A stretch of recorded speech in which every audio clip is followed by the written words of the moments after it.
Welcome back to She Can, where women lead by example by telling their stories and showing how they got to where they are today to guide and support others, because it's easier to be what you can see. And I'm so excited to talk to Diane Kordas today. Diane, welcome to She Can. You're Thank a you. fine jewelry designer. You create timeless and effortless beautiful creations, always hitting the sweet spot of madly sought after and enticingly mysterious. Your beautiful creations are worn by iconic women around the world, from Madonna and Gisele Bundchen, Cindy Crawford, Gwyneth Paltrow, Taylor Swift, which is incredible. They're always set in 18 karat gold. You play with leather and technicolor titanium, woven thread, colored diamonds, and other precious gemstones, always retaining that elusive, cool girl aesthetic which you stand for. Tell us more about this creative journey with your own brand of fine jewelry and how you got to where you are today. My gosh. Wow. I would like to meet that girl. Who is that? Um, so thank you very much for your very kind words. Yeah, so it's very interesting. My parents were immigrants to America. My mom was a commercial artist, but she was a survivor of a camp in Siberia during World War II, and then she became a refugee for a long time. Met my dad in London and moved to America because that's where the American dream apparently, how they were thinking at the time, which of course I think in some ways it still is. And I think because of my mom's upbringing, where she was deprived for so long when she was in the camp, when she was raising us in America, she taught us to look at the beauty that was around us. She took us to museums, she took us to art galleries. We had conversations. As an American kid growing up, like, you weren't that interested at that time. I mean, all I wanted to do is climb a tree, basically. And last thing I wanted to do was to go to the museum. It was like, oh gosh. Or if I did, I wanted to go to the gift shop and buy something. But she actually gave me the roots to how can I say it? She gave me the roots to grow my mind creatively, to understand the beauty around us. And through that, um, I became very interested in art. I, my mother was an amazing artist, so I actually inherited the gift of sketching and drawing and painting. And it's funny because there was a moment in my life when here I was in like school, I was in Catholic school, the whole thing. And I had to study very hard to get decent grades, but art always came very easily to me. And I had this best friend of mine who she never studied, got straight A's. I studied my head off, I got straight B's. But when it came to art, I always won hands down. And it was something that I started to discover when I was, this is so funny because I was really thinking about this the other day. And it was senior year, and we were all everybody was trying to compete for who was going to actually illustrate the yearbook.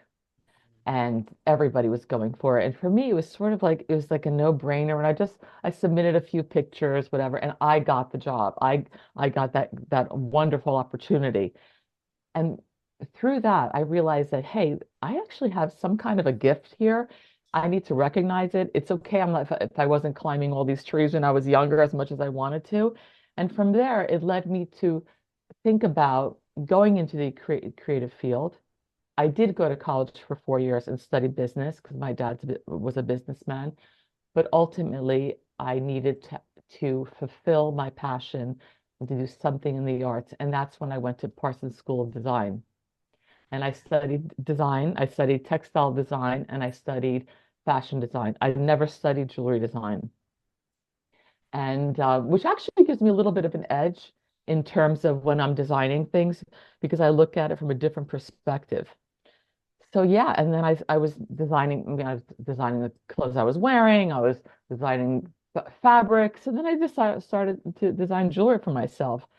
And then friends saw it, people saw, and they're like, hey, do you think I could have that starfish ankle bracelet? Or whatever it was, or that ring. And then I thought maybe I should do this for a living, or just start something. And that's what happened. It was actually also later in life when I decided to do that after I had children. Diane, so tell us a little bit, how do you create an iconic brand, which is what you've done? That's quite something that is Mhm. worn by iconic women around the world. I love your designs Oh, you're because so kind. they're beautiful, but they're also full of character, and they're lots of different textures and things together. So tell us a little bit, what do you think brought you to a point where you are an iconic brand worn by these incredible women? You know, it's so funny because because I'm not that analytical. I always leave things to chance a little bit. And, you know, for a lack of a better way of explaining it, I always follow my gut. I Mm, know when I haven't, in general, if I haven't done that, things have not worked out. And that many times when I was designing, there was a few influences I had. Well, let's do it this way, and I just didn't want to, and it didn't work out. But to go back to what you're saying, I guess I was very lucky. Um, when I started, I designed a bunch of very fun bracelets, and they had a talismanic influence with the evil eyes, and I hadn't sold them yet. And a personal shopper had contacted me and said, "Hey, what are you doing with those bracelets that you showed me you designed?" And he was just a friend. And I said, "Oh, I'm going to show it to the buyers or whatever. I'll figure it out." I didn't have a master plan. There was no business plans. I always wing it. I have to tell you, which sometimes makes my husband a little nervous, but I'm like, whatever, I'm just going to wing it. And so this stylist called me. She goes, "Okay, can you please come to this address in Marble Arch?" And I went there with my little jewelry roll, and I walked into this very cool house, and everybody was in like black t-shirts and combat pants. And I'm like, okay, this is cool. And the stylist came out and she said, "Okay, I'll be right back." She came back into the room after, I don't know, half an hour, said, "Okay, she'll take a few of these, this. And I said, "Oh, it's not for you." And then I hear somebody standing behind me right over my shoulder. And I turned around, and the person said, "It's for me." And it was Madonna. And wow. she was my first client. So it's funny because I remember coming home thinking like, "Oh my gosh." And my kids were young. I'm like, "You'll never believe what happened to me today." And so my husband's like, "You have something here. You should really do it." So I thought, it might be a great idea. So I was very lucky. My first stockist was Dover Street Market, Mm, which was wonderful. And I was very lucky because there was another woman who liked my pieces, and she said, "You should show it to them." And I did, and they were wonderful. I mean, Mimi was there and Deacon, and I like couldn't believe that actually my pieces were selling, and that my that I became this designer. And I thought, okay, I'll do this collection, that'll be it. And then another collection came, and then another collection. And then yes, pressure started because you have to always do newness, but I was always true to myself. yeah, I tried to create collections which would connect the wearer to the pieces. For example, when I was designing my amulets, yeah. which are here, for example, which dispense scent. Do you want to hear how this happened? This is so Yes, okay. This is please. so funny. Okay, so it's an amulet, and you wear it. It's like a dagger like, Yeah, and you dispense perfume inside, and then you just put it on top, and you wear it. It's right. I put it where it hangs right at your chest. yeah, beautiful. Yeah. So it was very interesting. We were in Greece, and we have a home in Mykonos. So we're very fortunate to have that. And it was my wedding anniversary. So my husband was like, "Oh, what do you want?" I'm like, "I really don't want anything except for let's send everybody out to the nightclubs or whatever. Let's you and I just stay home. Let's go swimming at like 2 a.m. Let's have champagne and just like let's just have a conversation, just hang out us because We had the kids had all their friends. It's just everything was full on. So we did. And it was so funny because he's like, we're sitting there in this alcove. And I'm like, so Steve, what was it that like made you fall in love with me? And he's like, oh, Diane, you always ask that question every birthday, every Mother's Day, every Valentine's Day. I said, look, listen. I said, you're getting away with not getting me anything, but all I want is this. But I said, I don't want you to repeat the same thing. And he said, it's interesting. I really loved your scent when we met. And Oh, my husband, yeah, we met a long time ago. I was 18, and that was in 1981. So it's a long time ago. So we were already married for, I think, over 25 years when we were having this conversation. So I said, oh my gosh, you've never said that to me. He's like, it's true. He's like, I really love your scent. So we went to sleep that night, and I thought, wow, after all these years, maybe it was like, I don't know, 28 years we were married, for him to remember that when we met, said, I have to incorporate this. And that's when the amulet collection started. And I thought, what better way than to encapsulate scent into an amulet? Because scent is a memory connector. yeah, It's linked to our emotional system. yeah. So, it's funny because when I remember the Financial Times had written an article, a huge article on this, and wrote something about how my husband, when we were young and he was getting off the football field and his scent was in my amulet. And I told my husband, he was like, what? I'm like, I don't know. I don't, he's like, Diane, he's like, okay. He's like, I get it. But this is how it inspired it. He's like, but my gosh, he's like, I hope people understand how it really happened. And I said, yes, of course. So that's how like I try to connect the Yeah, wearer to my pieces if I can in general. yeah, I want them to wear it, not the pieces to wear them, if you know what I mean. yeah, absolutely. Diane, so give us some top tips on younger women or girls listening. How do you keep being so creative and innovative over so many decades? Because your kids are now grown up. And so, it's been a while. How do you keep this creative fountain going and getting one collection after another out? Well, actually, I have a really great friend of mine. Her name is Kate White. She's a very successful author, and she used to be the editor-in-chief of Cosmo for like a zillion years. And then now she's written a bunch of books. And she always said, it's always good to have a mentor, which is older and one that's younger. Hmm. And I think that has helped my creative process. And what do I mean by that? For example, I listen. I listen to the younger generation. Christy's 27, Alexandra's 31. Alex is a film producer. Christy works in the beauty industry. And I listen to what they're thinking. I listen to their ideas. So like, even though they're very critical of me, of course, so like, Mom, what'd you do that for? But in general, um, they they actually love my designs, and they are very helpful in keeping me abreast of what's happening. Mm. But also, I try to keep my mind open. There's a lot of noise out there. Yeah. There's a lot of clutter. I mean, yes, we have access to a lot on social media. There's master classes, which are great for you. I know some people don't are not as fortunate maybe to be living in areas where they have the latest exhibitions, but you do have things online that you could do. So I try to decompress sometimes, and I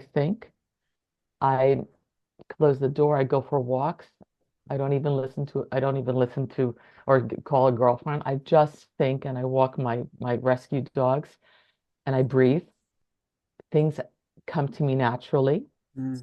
but also I take art classes. I read books. I'm in a fantastic book club with fabulous women. That's very helpful. We discuss different current events, and that also like inspires you. Um, I visit museums. I also talk to other creatives in the industry. I'm very good friends with also Kelly Hoppin.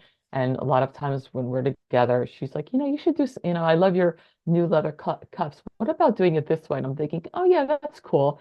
I'm going to take that idea and work it this way. So I think when you also surround yourself with women who are interesting or you listen to them.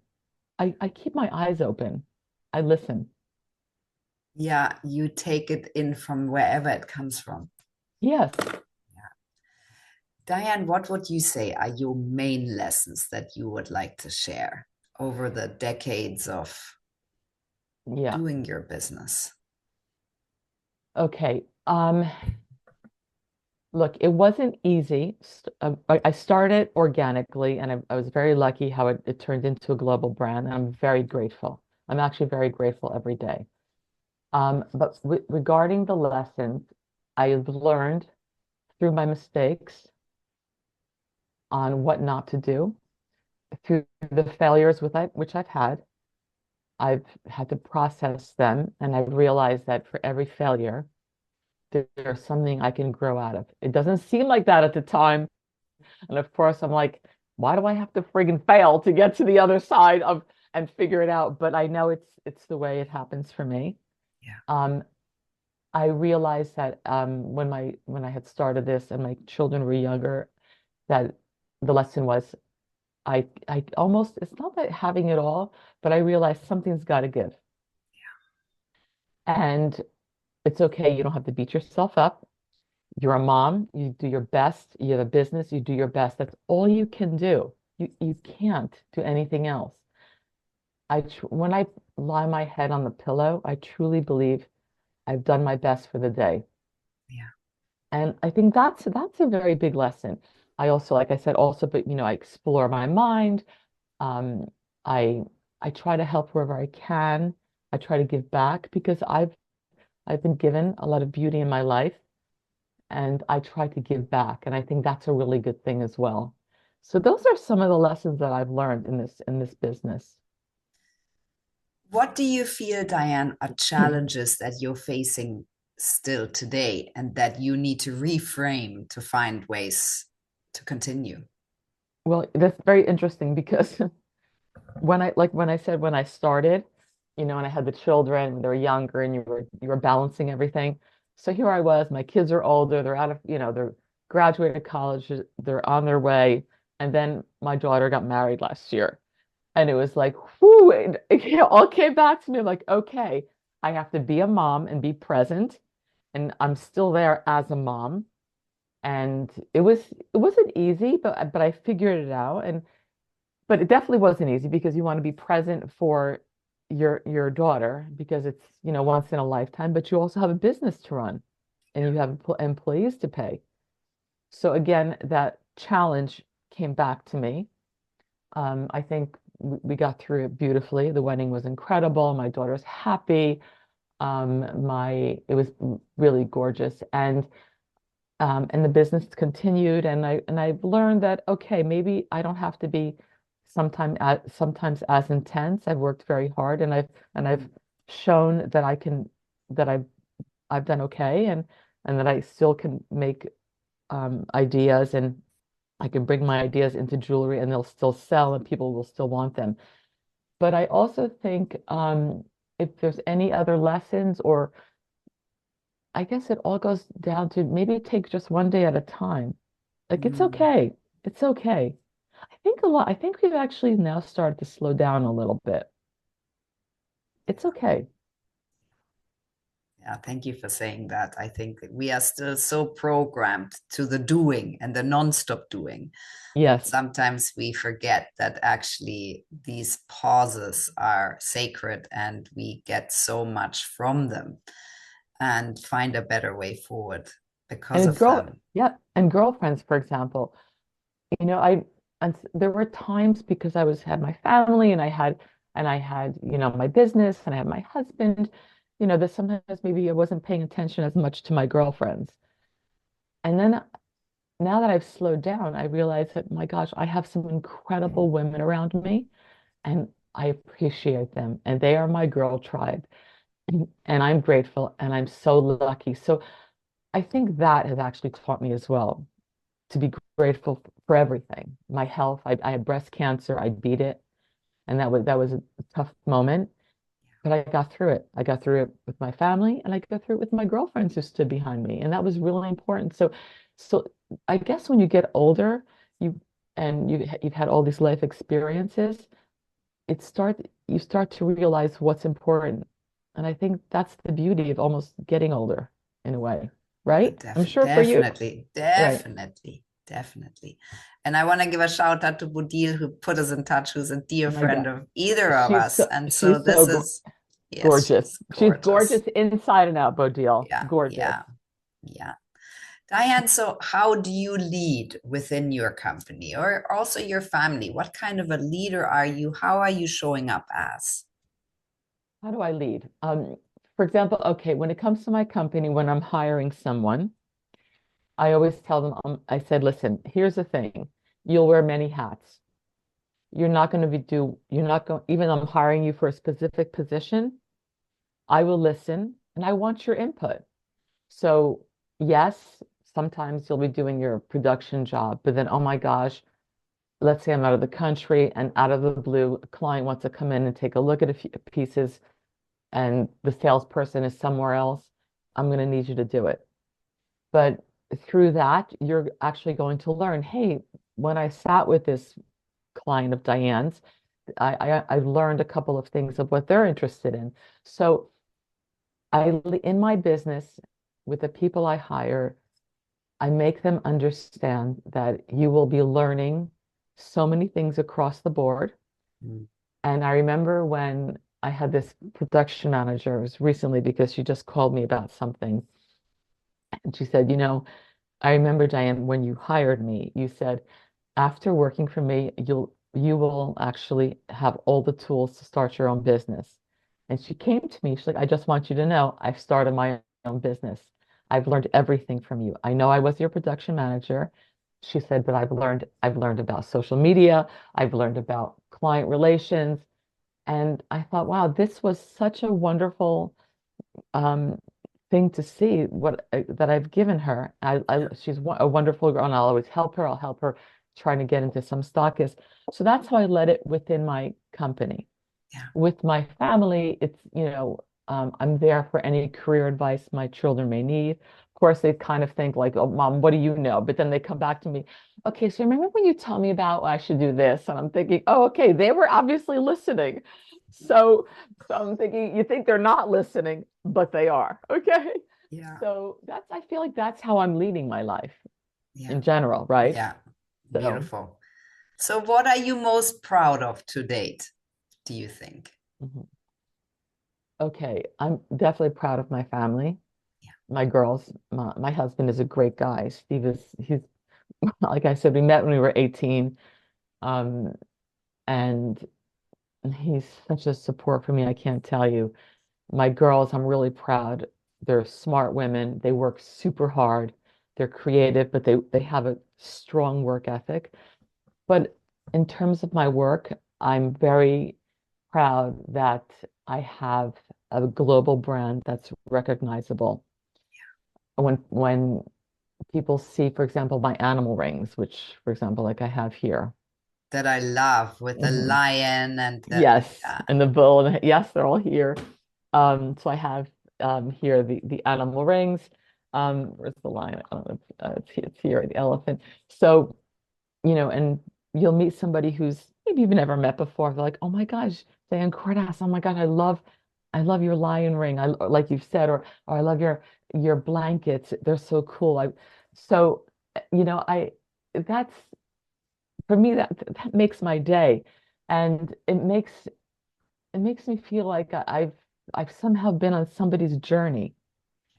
Like I'll tell you, another very interesting thing that just happened a few days ago. So we had an order on the website. It was a lovely woman, and sorry, my throat's a little dry.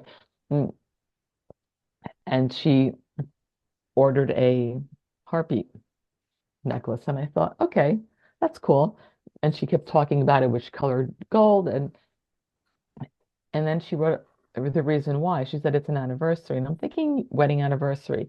She's like, no, actually, hope I can say this without crying.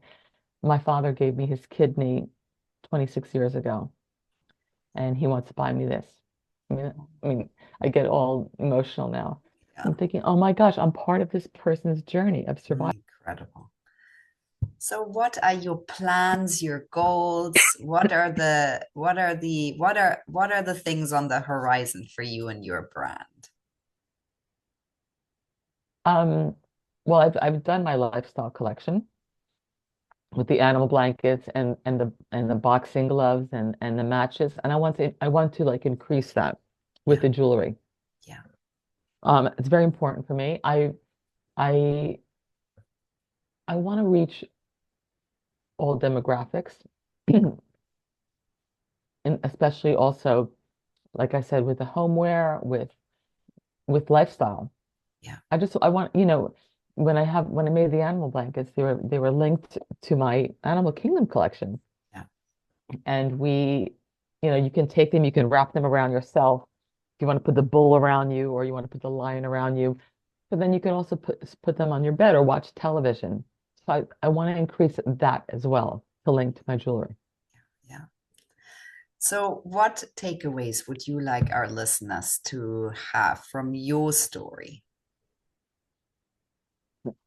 It's never too late to start something. I started later in life with the jewelry. Start something. Don't be afraid. I mean, if I actually had to sit down and like do a business plan, which I probably should have done, but I didn't. I winged it. Um, just start something, start anything, and it'll lead you to where you're supposed to be. Don't be afraid. But don't be afraid. It's never too late to be the person you're capable of being. Mm, beautiful. Explore your mind. The world is getting smaller. You're able to tap into things that, like I said, a master class, or you have the museums or whatever it may be. Even let's say you want to become an interior designer, do some research. Find 5 interior designers that you like. Research, how did they start? Yeah, Don't be afraid. yeah, Start something. yeah. That's why we're here. Diane, so if you could send a postcard to everybody in the world with one sentence, what would that one sentence be?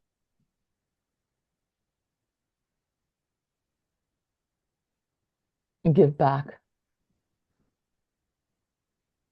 And also it's cool to be kind. Beautiful, Diane. Thank you so much for telling your story, for You're She so Can welcome. today, and for giving us so much insight into your journey. Thank Thank you. you.